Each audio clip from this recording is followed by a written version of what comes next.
Isso, Pai, eu te agradeço por essa noite, por cada vida que o Senhor trouxe aqui, Deus. Uns de mais de perto, outros de longe, Pai. O Senhor nos trouxe aqui para unir-nos em torno de um propósito, Pai. E nesse momento o Senhor vai falar conosco e eu quero te pedir, meu Deus, que as nossas mentes, os nossos corações estejam voltados para Ti, que nada possa roubar a nossa atenção, que nada possa distrair-nos, mas que nós possamos estar totalmente voltados, meu Deus, e sedentos por aquilo que o Senhor tem a derramar e a ministrar sobre as nossas vidas. É o que nós oramos a Ti, Deus, em nome de Jesus. Amém. Quero convidar você a ler um texto da Bíblia junto comigo aqui, que está em 1 Reis, capítulo 2, a partir do versículo 1. 1 Reis 2, a partir do versículo 1. Você que for achando aí no seu celular, na sua Bíblia, no seu tablet, se coloque de pé para a gente ler junto. 1 Reis, capítulo 2, a partir do versículo 1. A palavra do Senhor diz assim: quando se aproximava o dia da sua morte, Davi deu instruções ao seu filho Salomão. Foi assim que Davi disse: eu estou para seguir o caminho de toda a terra.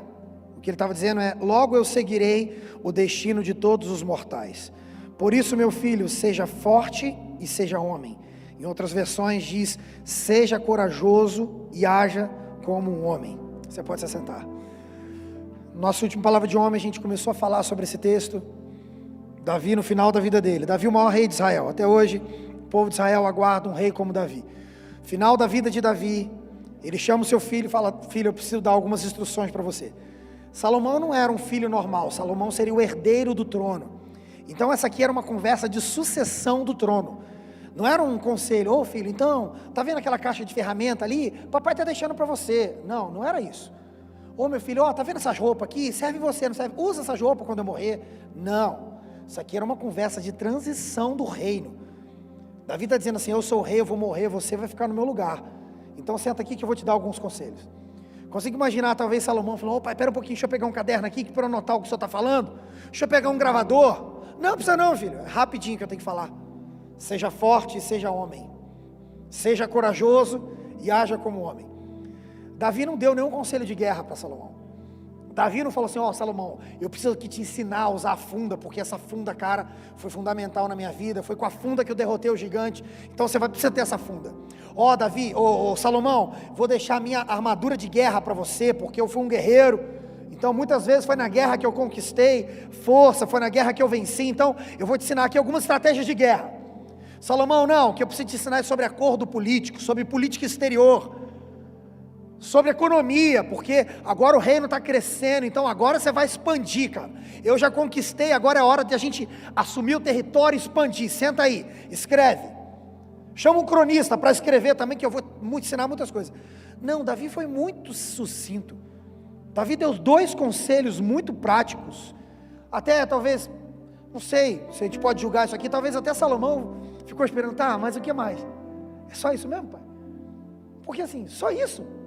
Ah, poxa, eu vou ser o rei, pai. O senhor me fala só que eu tenho que ser forte e ser homem. A impressão que eu tenho é que Davi deu um conselho drástico, forte, pesado e direto para Salomão. O que Davi estava querendo dizer é o seguinte: ô Salomão, se você for corajoso, se você agir como homem, está tudo certo. Eu não preciso te ensinar sobre política exterior, eu não preciso te ensinar sobre guerra. Ninguém me ensinou sobre guerra, ninguém me ensinou sobre economia, ninguém me ensinou sobre como ser rei. Não, só tem uma coisa: eu fui homem, é só isso. O que Davi estava querendo dizer para ele assim: eu estou te ensinando a essência, porque se eu te ensinar a ser rei e você não for homem, não valeu. Se eu te ensinar a ser um bom profissional e você não for homem, não vai dar certo. Se eu te ensinar a ser um economista, lidar bem com dinheiro, juntar muito dinheiro, ser um empresário e você não for homem, está tudo no lixo.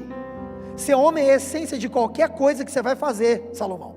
E é por isso que eu não estou te ensinando sobre fazer coisas, eu estou te ensinando sobre a essência. Estou te ensinando sobre ser homem.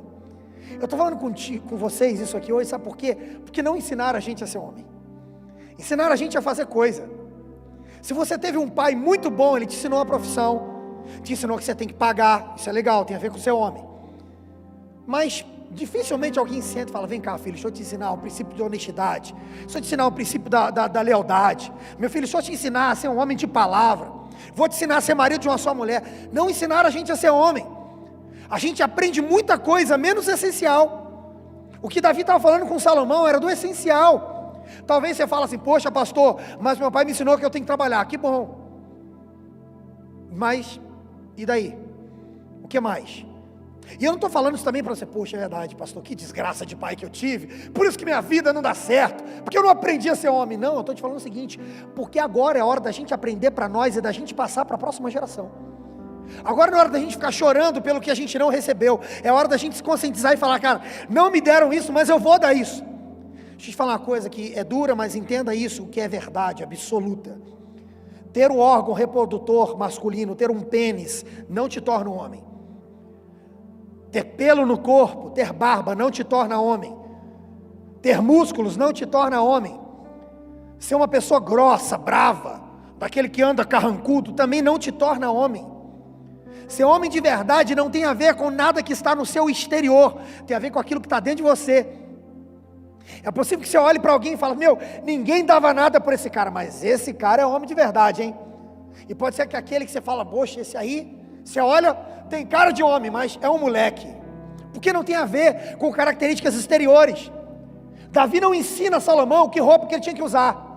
Davi não diz, você tem que usar esse tipo de roupa, Salomão, porque essa roupa aqui, tal. Não. Davi também não fala, olha Salomão, só quando você ficar mais velho você vai ser homem, agora é ser menino. Não! Ensinaram isso errado pra gente também. Ensinaram pra gente que não, quando você casar você vai ser homem. Não, se você aprendeu e viveu como moleque a vida toda, você vai casar e vai ser um moleque ao quadrado. Só isso. Salomão recebeu um conselho ainda jovem, vai, você é homem, se comporte como homem.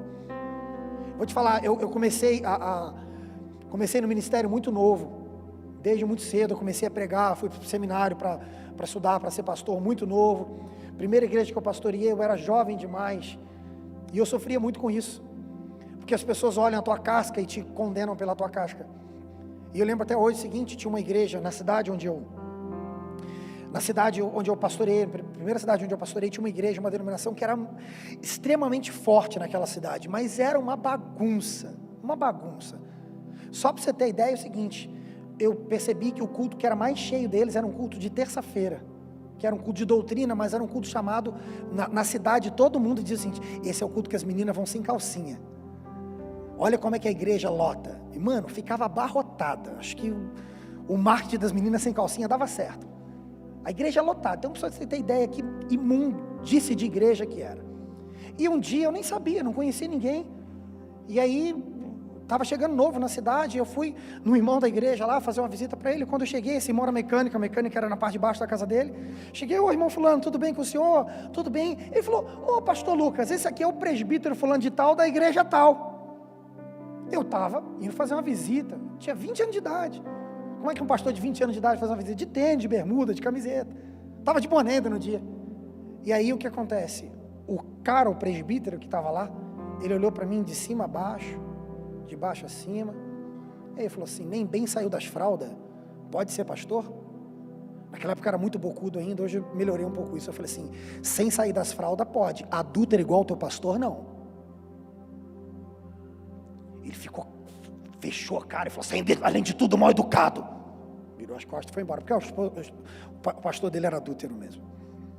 Eu estou te falando isso por quê? Porque ensinaram a gente que a gente tem que ter roupa de homem de Deus, não coração de homem de Deus. O pastor dele vivia de terno, andava como homem de Deus, mas era um imoral, adúltero. A cidade toda sabia, mas ele tinha tanto jeito de homem de Deus. Sabe que eu estou falando, por que eu estou falando isso contigo? Porque esse é o tempo que Deus está revirando a gente por dentro. Esse é o tempo que Deus não está procurando quem tem cara de homem, Deus está procurando quem é homem de verdade. Prova disso que Saul era alto, cara. Saul era forte, Saul era belo, Saul era guerreiro. A Bíblia diz que quando o povo de Israel se juntava, não havia ninguém que fosse maior do que Saul. A Bíblia diz que os homens mais altos de Israel davam nos seus ombros. Mano, Saul tinha cara de rei. Saul era o tipo, esse cara aí está chegando, esse tem cara de homem, esse aqui deve ser o homem de Deus, é ou não é? E um dia Deus falou assim, rejeitei você, escolhi um menino franzino, ruivo, deixei para lá o cara que tem cara de guerreiro, e escolhi um menino que cuida de ovelha, deixei para lá um cara que é alto, forte, poderoso. A Bíblia diz que Davi não conseguiu segurar nem a armadura de Saul. Você tem ideia como Saul era grande, como Davi era um pequenininho, um menininho, não interessa. É interessante que quando Samuel chega lá para escolher Davi, não sabia que era, chega lá para ungir um rei, a Bíblia diz que ele queria escolher um dos seus irmãos, e Deus falou assim: não, Samuel, você não vê como eu vejo, você está escolhendo Eliabe, Samar e Abinadab, porque você está vendo o que seus olhos veem, eu estou vendo o coração deles não é de rei. Tem outro, tem um menininho aqui, é um menininho, pequenininho, é ele que tem coração de rei. Eu tenho visto pessoas bravas com Deus, porque têm sido colocadas de lado, embora façam coisas bem feitas. Durante muito tempo a igreja valorizou o que é feito, não hombridade de verdade, lealdade de verdade, vida com Deus, verdade e não mentira. Durante muito tempo foi assim: não, vem cá, o Rafael é um adúltero, mas ele prega tão bem. Eu ouvi isso de um dos líderes que eu tinha.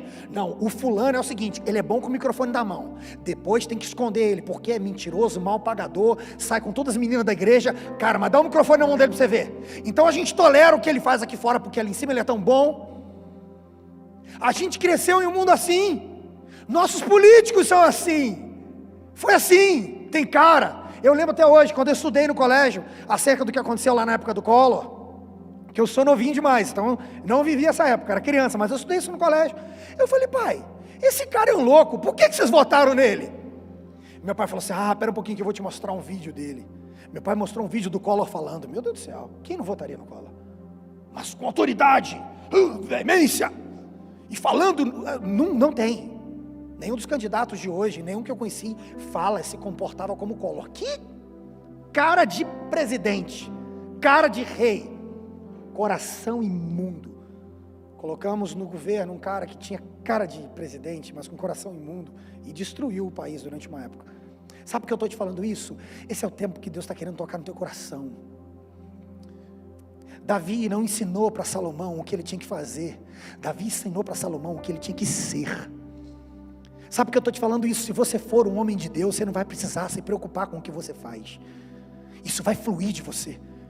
Davi ensina isso para Salomão. E escute, deixa eu te falar uma coisa acerca de ser homem de verdade. Ser homem de verdade não é um resultado do que a sociedade, do que o mundo, do que as pessoas esperam de mim, não. Ser homem de verdade tem a ver com ser aquilo para o qual Deus me criou. Deus me criou com um propósito. Quando eu nasci homem, não foi por acaso, não pense que é assim. Vamos lá, quem será que vai ser esse aqui? Acho que vai ser homem. Vai lá, homem. Agora tem muito homem, né? Vamos fazer as mulheres também agora.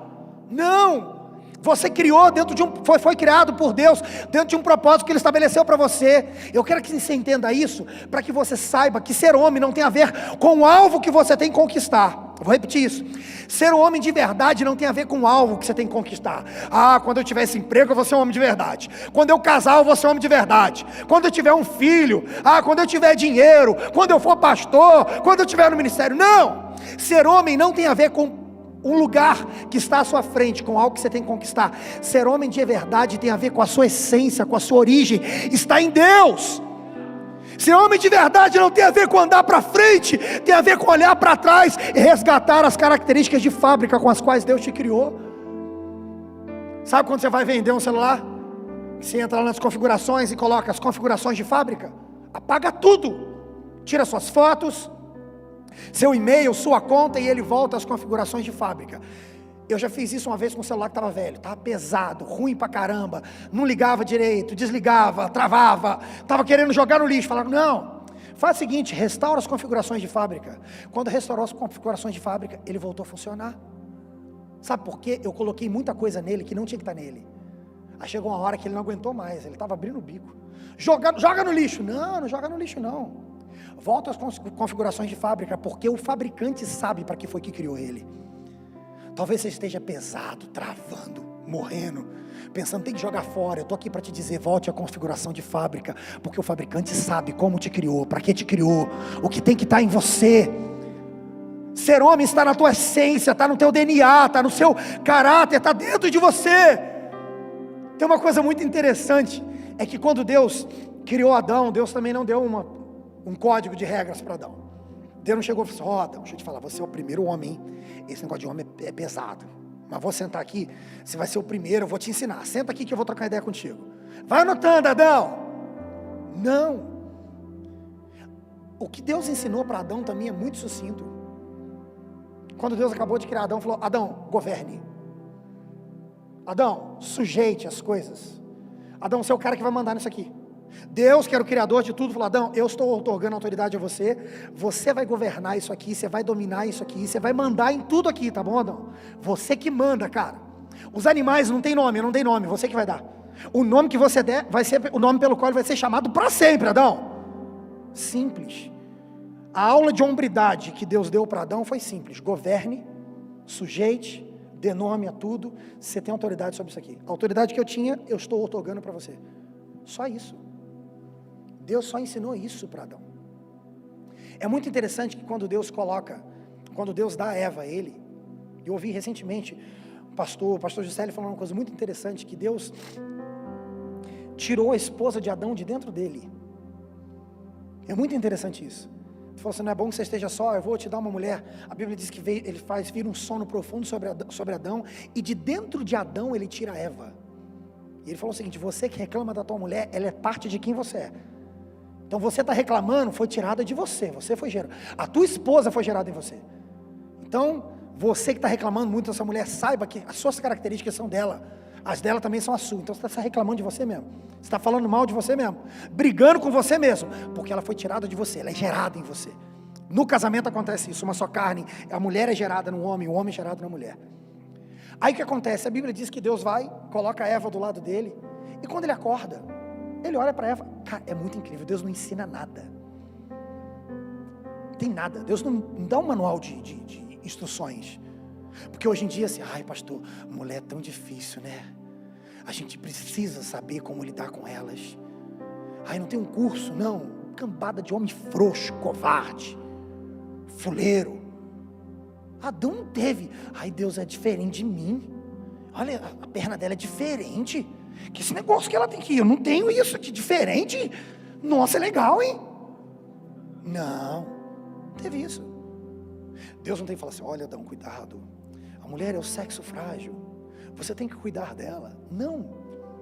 Deus só chegou para ele, falou: Adão, ó, seguinte, ela foi tirada de você. Na verdade Deus disse assim, ó: por isso o homem se unirá à sua mulher, deixará pai e mãe, se unirá à sua mulher e será uma só carne. Deus também institui o princípio do casamento. Deus não fala: ó, cuidado, vocês vão brigar muito, hein? Cuidado para não passar autoridade um do outro. Não. Ó, Adão, você vai deixar pai e mãe, e não é nenhum conselho para Adão, porque Adão não tinha pai e mãe, e Eva também não tinha pai e mãe. Era um princípio estabelecido para o casamento. Vão deixar pai e mãe, se juntam, se tornam uma só mulher, se tornam uma só carne, e nada mais vai poder separar vocês. É isso. Ele olhou para ela e falou: cara, isso aqui é carne da minha carne, é sangue do meu sangue, vai ser mulher, porque de mim ela foi tirada. Ele entendeu, ela é parte de mim. Ninguém ensinou isso para ele. Sabe por que Adão ficou casado com Eva até o final? Ah, pastor, porque só tinha ela. Não, filho. Adão tinha na cabeça dele o conceito de domínio. Então que se dá, não quero mais você, mulher, sai daqui, desgraça. Sabe por que eles ficaram casados? Porque Adão tinha algo com Deus antes de ter algo com Eva. Isso aqui é muito importante, entenda isso. Deus não teve que ensinar nada para Adão, porque quando um homem está na sua posição de governo, para a qual ele foi criado por Deus, ele sabe como tratar sua esposa, ele sabe como tratar seus filhos. Deus não teve que dar uma dica para ele. Recentemente uma pessoa me procurou no Instagram, nem sei se é da igreja ou não: ô pastor, eu estou tendo uma dificuldade aqui, eu quero casar, mas eu não sei como tratar a minha futura esposa, você podia me ensinar como tratar? Eu falei: você nem como tratar a minha, mano, me ensinar a tratar a sua, cara. Não falei isso com ele não. Dei um conselho lá, abençoado, foi até bom, não lembro agora que eu dei o conselho, mas foi legal, na hora foi bom. Mas eu dei um conselho para ele, baseado nisso aqui. Cara, não tem, trate sua mulher desse jeito. Adão tratou aquela mulher do jeito certo, porque ele estava na posição dele. Quando você está na sua posição, você sabe o jeito certo de tratar sua esposa, você sabe o jeito certo de tratar seu filho, seu pai, sua mãe, você sabe o jeito certo de tratar seu patrão, seu pastor, seu liderado, seu amigo, o cara que colega de serviço. Você sabe do jeito certo. O que você precisa é estar na posição que Deus tem para você. O pastor Israel falou sobre isso aqui. O que você precisa é estar na posição que Deus tem para você. Se você estiver nessa posição, as coisas vão bem, as coisas vão dar certo. Foi isso que Davi disse para Salomão: Salomão, ocupe a posição de homem. Salomão, faça aquilo para o qual Deus te criou. Eu falei que ser homem está na tua origem, está no teu DNA, na tua essência. Sim, mas o diabo vai fazer de tudo para destruir isso. Uma palavra bem bonita hoje em dia, vai fazer de tudo para desconstruir isso. Ai, que legal, o homem desconstruído. Cara, se o homem fosse desconstruído desde o início da humanidade, a gente não tinha nada. Não tinha cidade, não tinha luz elétrica, não tinha carro. E essa não é uma palavra machista, não. É porque tem lugar que não cabe a mulher, cabe a nós. Um dia desse atrás eu vi uma discussão entre uma feminista e uma mulher que não era feminista. E a que não era feminista falou assim: não, mas você quer estar no mesmo lugar? Ela começou a falar de algumas profissões. Você quer subir no poste para consertar fio elétrico? Aí ela começou a falar: você quer entrar num bueiro para limpar o bueiro? Ela falou: não. Ela falou: eu quero ser mulher. Que os homens sejam homens, desconstruído não. Falou: eu quero o homem que tem coragem de entrar na fossa para limpar a fossa. Falou: eu quero o homem que tenha coragem de subir 300 metros para cima numa torre de energia, porque eu não quero subir lá. Ele falou: mas isso para mim. Sabe por que eu estou te falando isso? Durante os momentos mais importantes da história da humanidade, os homens estiveram à frente, conquistando, desbravando, fincando estacas, começando cidades, descobrindo as coisas, criando as coisas. Mas hoje, eu sou um homem desconstruído, fico no Instagram falando, vou olhando para ver quem fala mal dos outros. Eu sou um homem desconstruído. Eu não gosto dessas coisas não, porque a mulher tem que ser o lugar dela, tem que ter o lugar dela, porque, cara, isso não é coisa de homem desconstruído, é coisa de homem frouxo, de homem omisso. Talvez você não tenha percebido isso ainda, mas mulheres de verdade procuram homens de verdade, porque elas precisam disso. E não é machismo. Sabe por quê? Um homem de verdade se torna uma plataforma segura para a mulher. Quando a mulher está do lado de um homem de verdade, ela fica mais bonita, ela fica mais inteligente, ela cresce, ela amadurece, ela pensa, ela acredita, ela é curada. Então, quando tem um homem de verdade, o homem de verdade faz com que essa mulher alcance o lugar que Deus tem para ela. Agora, quando a mulher está perto de um homem, mais ou menos, ela é machucada, ela é ferida. Se for desconstruído, se for ainda um homem desconstruído, ela é tratada igual lixo, tratada de qualquer maneira. Essa semana eu fui assistir um filme, fui assistir o Pantera Negra. Filme legal, mas tem um negócio interessante no filme. O filme mostra com a clareza límpida, absoluta, como eu nunca vi, qual é o papel que eles esperam do homem hoje em dia. E de verdade, o filme é legal, mas chegou uma hora que eu falei: Bruna, você percebeu? Todos os homens do filme são trouxa, todos, uma besta. Os homens são os engraçados, o alívio cômico, os bobos. As mulheres são tudo, elas são rainhas, são tudo. E o único homem que está numa posição de governo é um homem desequilibrado, que é o vilão.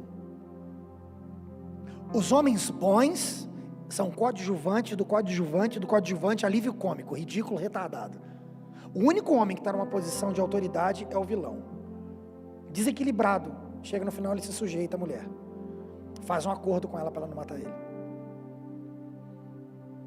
Sabe por que eu estou te falando isso? Porque é isso que o mundo quer de você. Sabe por quê? Porque se eles destruírem a gente, eles destroem a sociedade. Se eles destruírem a gente, eles destroem os casamentos. Se eles destruírem o nosso pensamento, a maneira como a gente se comporta, eles destroem a futura geração.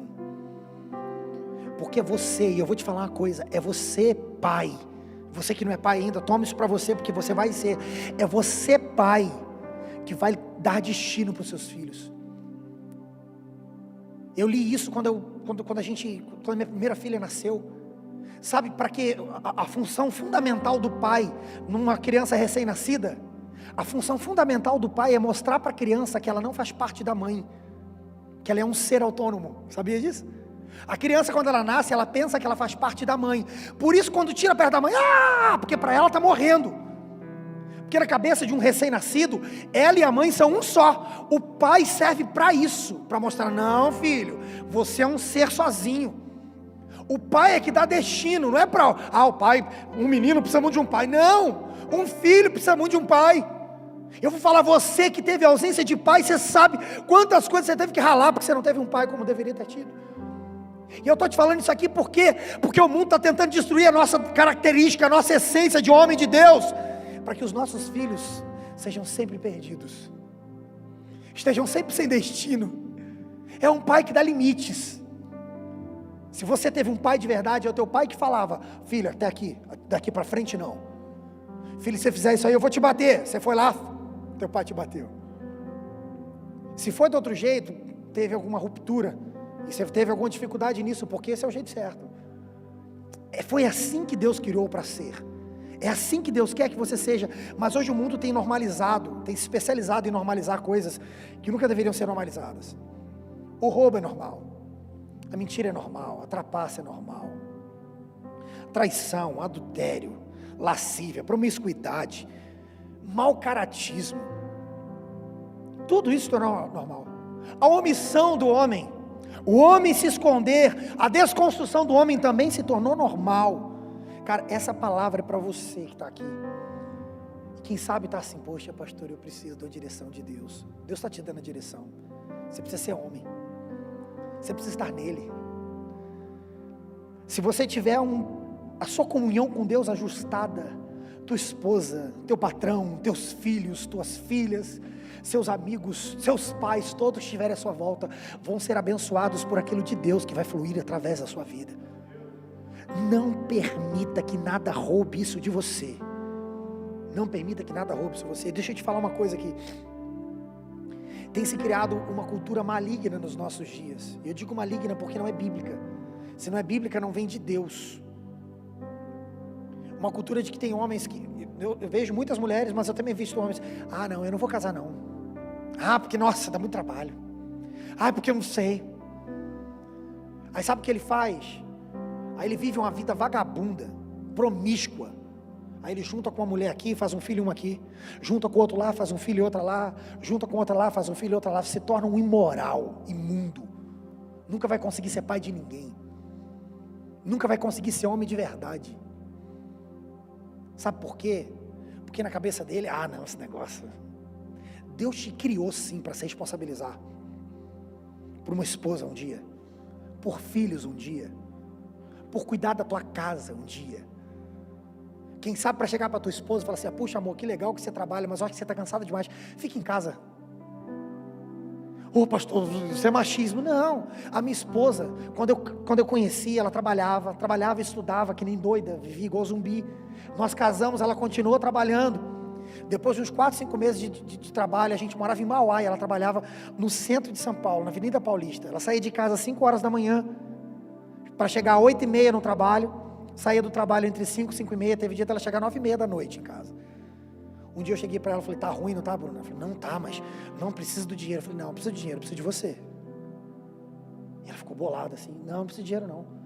Não, mas e se eu parar de trabalhar? Eu falei: Bruna, fica tranquila. Escuta, eu vou te falar. Segredo de louco aqui. Ela ganhava R$1.200, eu ganhava 800. Ela falou: não, mas se a gente parar de trabalhar, o que a gente vai fazer? Eu falei: amor, você tá bem? Se você disser para mim: eu quero trabalhar, você vai trabalhar. E eu tô aqui, eu vou te ajudar. Continuo fazendo tudo que eu faço aqui para te ajudar. Mas se você disser que não, pode parar, a gente vai dar um jeito. Naquele dia ela chorou e falou assim: eu não tô aguentando. Eu falei: fica em casa então, amor. O que a gente vai fazer? Eu falei: fica tranquilo, vai dar tudo certo. Escuta, nunca faltou nada na minha casa. Nunca. Ela ficou grávida da Clara quando eu ganhava R$800. A Clara ganhou enxoval de recém-nascido que foi comprado em Miami. Ela usava body da Gap, tênis da Tommy Hilfiger. Nunca tive nada dessas marcas. Minha filha teve e eu ganhava R$800 por mês. Sabe por que um homem que se posiciona, Deus abre o céu sobre a casa dele. Deus derrama prosperidade, virtude. De vez em quando ela fala assim: puxa amor, eu queria tanto trabalhar. Eu falo assim: amor, pra quê? Quer alguma coisa? Que às vezes, não, eu queria trabalhar porque eu quero comprar outra coisa. Não, porque, puxa vida, né? Eu lembro quando eu trabalhava, puxa, eu quero trabalhar. Eu falo assim: se você quiser trabalhar, eu falo: mas não precisa. Dá 2 dias, esqueceu. Acabou, a vontade de trabalhar, daí passa com a velocidade. Mas se ela quiser trabalhar de novo, vai amor, eu te ajudo, a gente vai dividir as coisas aqui em casa. Sabe por que ela não está presa? Eu sou uma plataforma para que ela voe. Estou falando isso para você que não sabe ainda como é ser homem. Deus quer te trazer o senso de responsabilidade das coisas. Escute, vou falar uma coisa muito séria. Você que tem filhos e que não fala com ele, não fala com eles. Cara, eu te falo, nem bicho faz isso, meu querido. Nem bicho faz isso. Algum tempo desse atrás, uma pessoa me procurou na igreja. que falou comigo que ele tem 2 filhos que não fala com os filhos. E ele falou comigo que queria ser pastor. Eu falei, como assim, cara? Eu tenho 2 filhos, mas eu não falo com eles, não. Vontade de falar assim, você não serve nem para ser gente, cara. Que dirá para ser pastor. Você tem 2 filhos, não fala com eles. Porque é difícil. Não, escuta só, cara. Pastor, mas foi no início da minha vida. Aquela mulher era uma desgraça. Tá bom, a mulher foi uma desgraça, o filho é teu. A responsabilidade é tua. Vou te falar uma coisa. Quando alguém é preso por pensão, eu fico com dó não, fico com raiva. Tinha que ser preso, tomar uma surra violenta, para ser deslarriado, para aprender a ser homem, nem que seja a força do governo. Sabe por quê? Porque pode ser o seguinte, nossa, pastor, mas foi um erro na minha adolescência, eu tinha 12 anos de idade, eu tinha 13 anos de idade, eu nem sei, nossa, eu estava bêbado. Tá bom, teu filho não tem culpa disso não, ele precisa de um pai, cara, precisa de um homem. Então você que tem vivido essa vida, peça perdão a Deus, vai lá atrás, conserta. Pastor, mas ela não quer que eu olhe na cara dele mais. Você perde, ô mulher, você me perdoa também, porque eu era um moleque, agora eu estou entendendo que eu tenho que ser homem, eu quero cuidar do meu filho, ele é meu filho.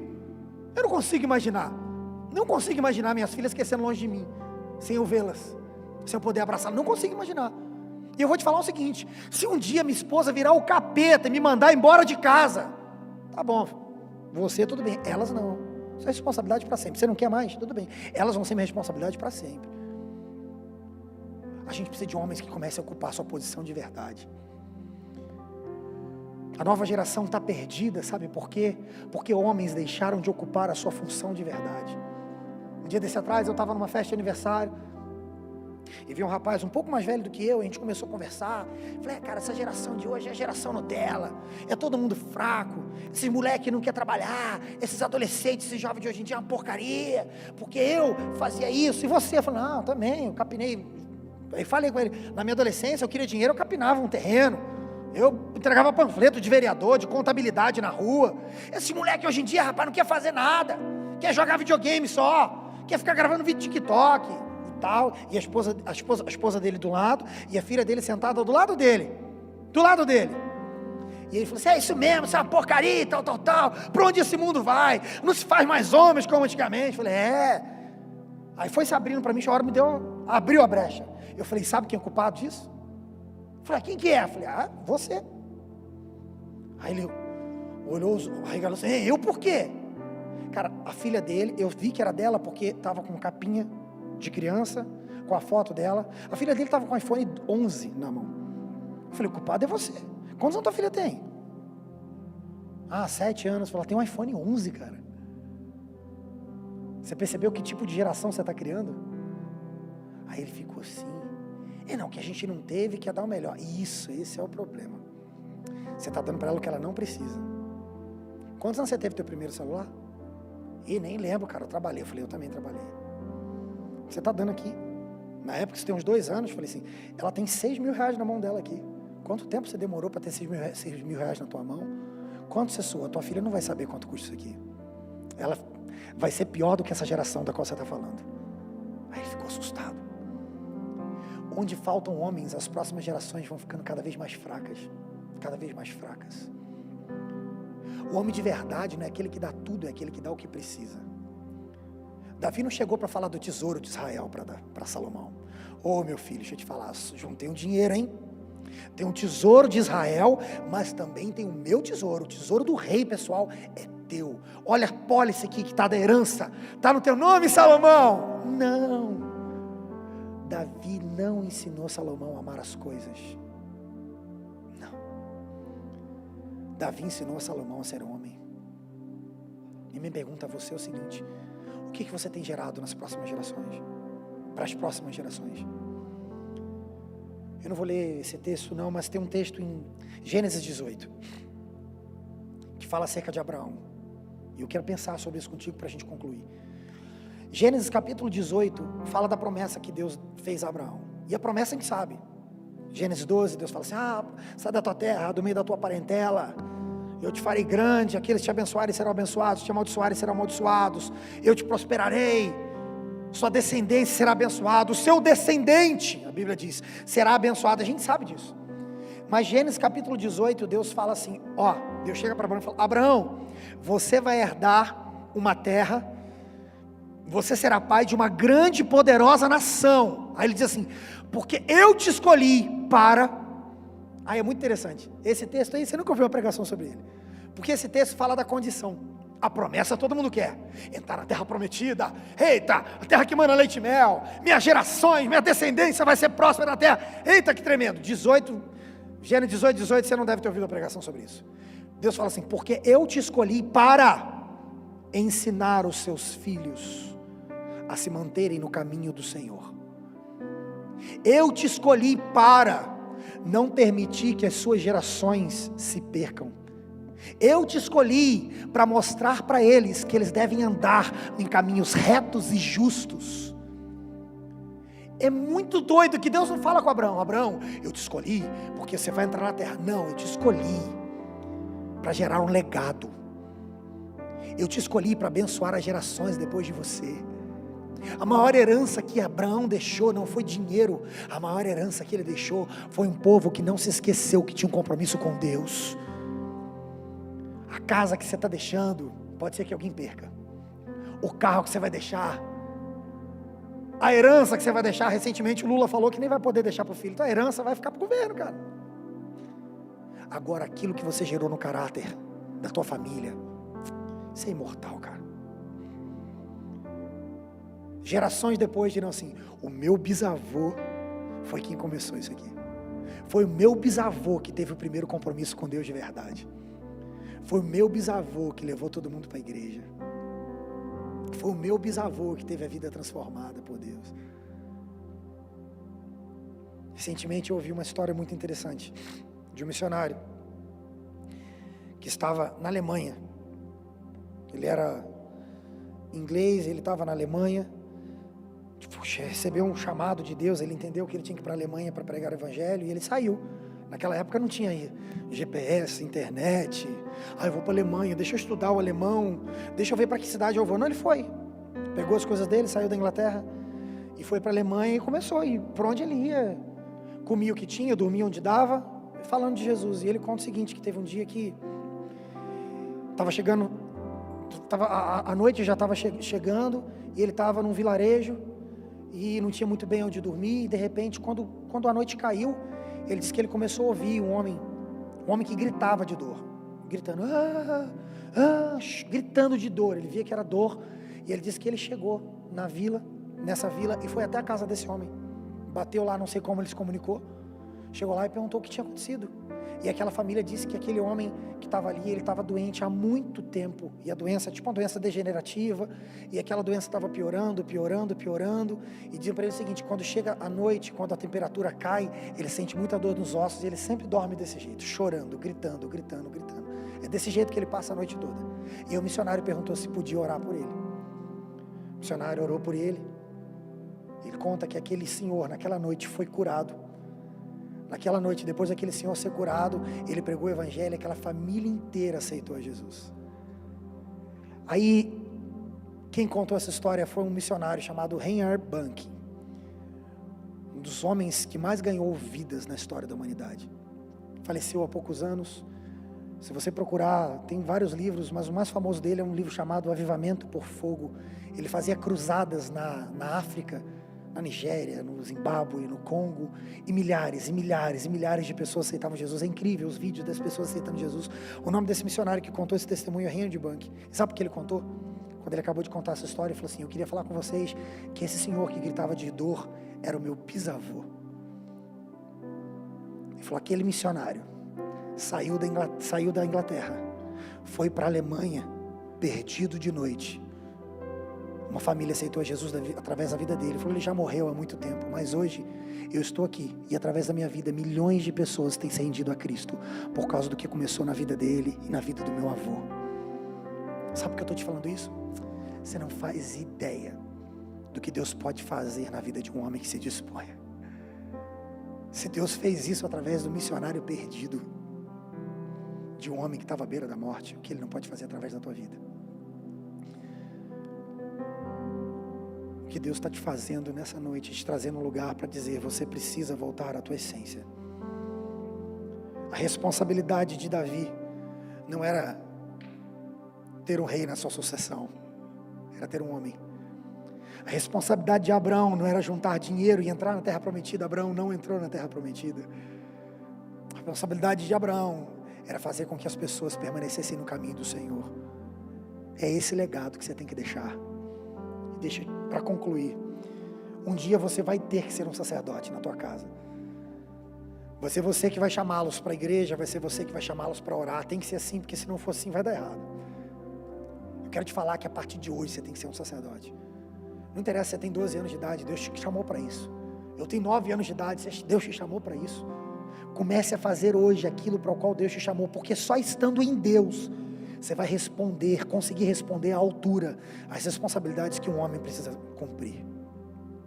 Recentemente eu li algo triste, uma pesquisa que foi feita na igreja brasileira, que diz que 70% dos homens que frequentam a igreja no Brasil, disseram que frequentam a igreja por causa das suas esposas, das suas namoradas, das suas mães, avós, das suas filhas, ou então porque a igreja parece um lugar bom para eles.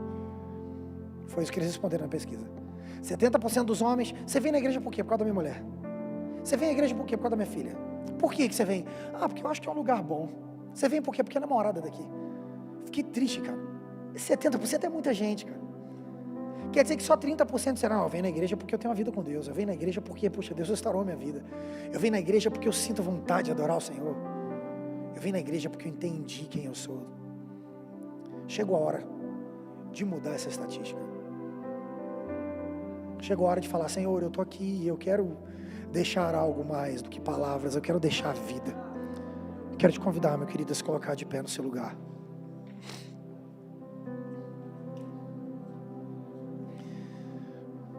Deus não está colocando peso sobre você. O que Deus está fazendo é te dando impulso, sabe? Quem recebe peso em cima, às vezes se prostra, porque fica fraco.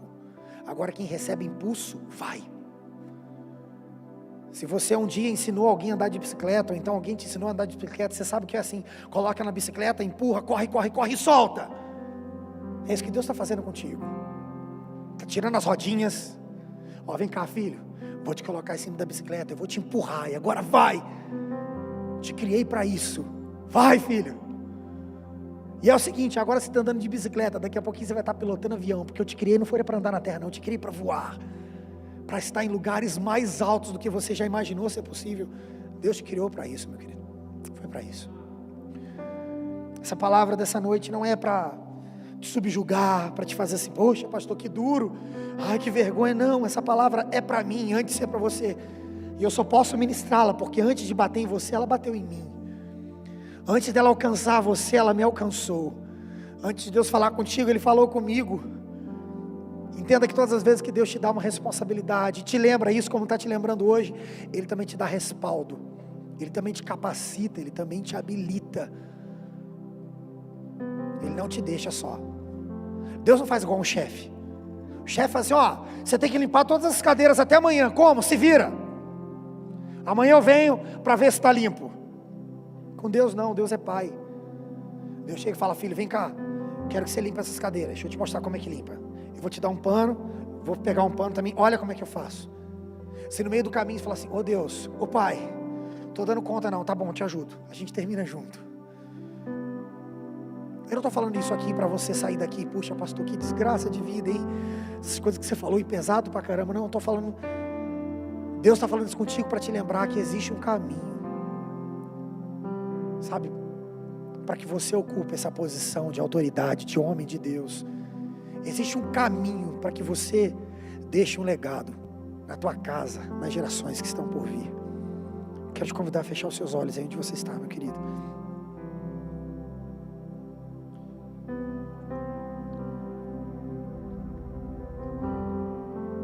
E aí, no seu lugar, você e Deus, você pode abrir o seu coração para Ele, fale com Ele. Talvez tem coisas que comigo você não falaria, mas para Deus você não precisa ter vergonha. Tem coisas que para tua mãe você não falaria, para o teu amigo, para o teu pai você não falaria, mas para Deus não tem vergonha não. Fale com Ele, Deus, eu estou fazendo errado. Deus, eu estou deixando de fazer o que eu tenho que fazer. Eu parei no meio do caminho. Deixa eu te falar uma coisa, quando um homem ocupa a sua posição em Deus, as futuras gerações são abençoadas através dele.